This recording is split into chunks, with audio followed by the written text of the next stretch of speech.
చేతువా పాడు అప్పుడు వచ్చేదిలే అప్పుడే ఇక్కడనా ఇక్కడనే చేతువా చేతువా చేతువా కదా చేతువా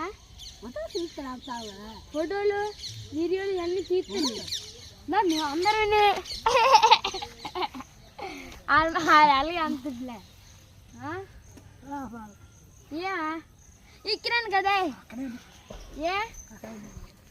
ఏడైంది ఇప్పుడు వస్తామన్నావా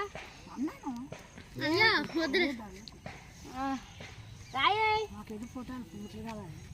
నువ్వు మంచిగా బాగా ఉన్నావా